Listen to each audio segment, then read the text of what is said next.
যশোর, আওয়াজ করে বলো, কোরআনের কেন্দ্রীয় আলোচ্য বিষয় কি? মানুষ। মানুষকে নিয়েই কোরআনের সব আলোচনা, মানুষকে নিয়েই কোরআনের সব।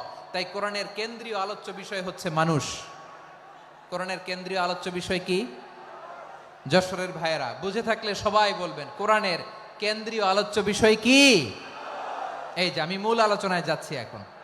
কেন মানুষ কোরআনের কেন্দ্রীয় আলোচ্য বিষয়? এই যে ভাইয়েরা, এই যে হাত জোর করে, এই যে Jessore Gen Z, the smart people of Jessore, হাত জোর করে বলতেছে, হাত জোর করে তোদের কাছে আল্লাহর দোহাই লাগে, স্টপ স্টপ। শুরুতে একবার বলেছে, জায়গা না হলে আস্তে আস্তে ধাক্কা দিবা, সামনে না পিছনে, দিয়ে দিয়ে বেরোয় চলে যাও।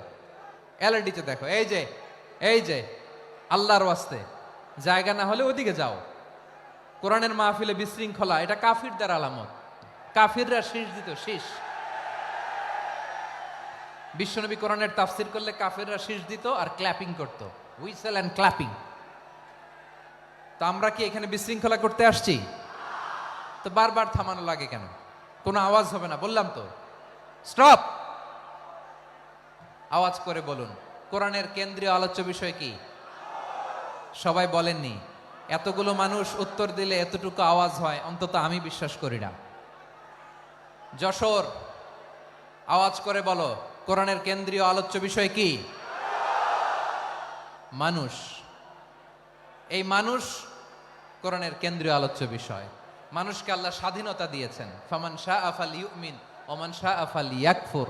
চাইলে মুমিন হতে পারো, চাইলে কাফের হতে পারো, তোমার ইচ্ছা। তবে জেনে রাখো, মুমিন হলে পাবা জান্নাত, কাফির হলে পাবা জাহান্নাম।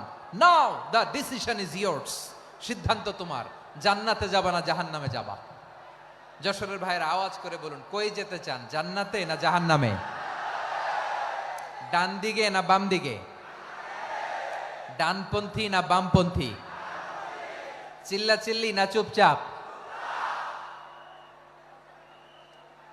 চুপচাপ কয়ে আবার চিল্লাচিল্লি শুরু করে দিচ্ছে। মাশাআল্লাহ। তাহলে কোরআনের কেন্দ্রীয় আলোচ্য বিষয় মানুষ। আমার সাথে থাকতে হবে, তোমাদেরকে নিয়ে আমি আলোচনার শেষ পর্যন্ত যাব। অনেক গুরুত্বপূর্ণ কথা বাকি আছে, আমাকে সহযোগিতা করতে হবে। মাশাআল্লাহ, এই তো ঠান্ডা হয়েছে। হ্যাঁ, ঠিক আছে ঠিক আছে ঠিক আছে। মানুষকে আল্লাহ এত স্বাধীনতা দিয়েছেন, মানুষ চাইলে অনেক ভালো হইতে পারে। ভালোর রাস্তাও খোলা, খারাপ হওয়ার রাস্তাও খোলা। ভালো হইলে মানুষ অনেক ভালো, খারাপ হইলে অনেক খারাপ। ভালো হইলে সবচেয়ে ভালো, খারাপ হইলে সবচেয়ে খারাপ। এজন্য সিদ্ধান্ত আপনাকে নিতে হবে। আল্লাহ তাআলা বলছেন, লাকাদ খালাকনাল ইনসানা ফি আহসানি তাকওয়িম সুম্মা রাদাদনাহু আসফালা সাফিলিন। আমি মানুষকে অনেক সুন্দর অবয়বে, সুন্দর আকৃতিতে সৃষ্টি করেছি। তার শুধু চেহারার ডিজাইনটাই সুন্দর নয়, তার ব্রেনটা বড্ড সুন্দর, তার মানসিকতা বড্ড সুন্দর, তার সৃজনশীলতা বড্ড সুন্দর। পড়েন সুবহানাল্লাহ। আমাদের চেহারা, অবয়ব, ডিজাইন যে সুন্দর তা না, আমাদের ব্রেনটা অনেক সফিস্টিকেটেড ব্রেন, অনেক সফিস্টিকেটেড। এই 1.5 কেজি ব্রেন ইউজ করে মানুষ গোটা বিশ্বে সভ্যতা বিনির্মাণ করেছে, ঠিক কিনা? এই ব্রেন আল্লাহ তাআলা আমাকে দিয়েছে। এটারে কাজে লাগালে, আপনার 6 সেন্স কাজে লাগালে আপনি অনন্য মানুষ হয়ে উঠবেন, মহামানবে রূপান্তরিত হবেন। মানুষ হতে পারে, চাইলেই মহামানব হতে পারে। আবার যদি মানুষ চায়, খারাপও হতে পারে। আল্লাহ বললেন, শুধু ভালোই না, ভালো হতে চাইলে অনেক ভালো তুমি হতে পারো, আবার খারাপ হতে চাইলে অনেক খারাপ তুমি হতে পারো। সুম্মা রাদাদনাহু আসফালা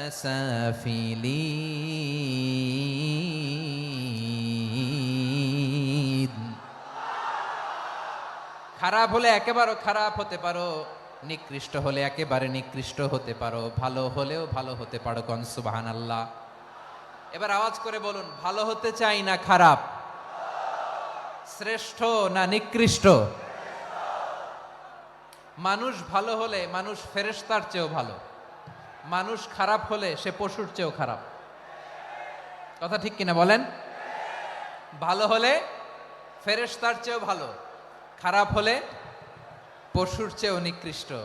তার মানে শ্রেষ্ঠত্বে মানুষ, শ্রেষ্ঠত্বে ফেরেশতাকে হার মানায়, আর অধপতনে শ্রেষ্ঠত্বে ফেরেশতাকে ছাড়িয়ে যায়, আর অধপতনে পশুকেও হার মানায়। আই রিপিট, আমি আবারও বলছি, মানুষ শ্রেষ্ঠত্বে ফেরেশতাকে ছাড়িয়ে যায়, আর অধপতনে সে পশুকেও হার মানায়। আওয়াজ করে বলতে হবে ঠিক কিনা?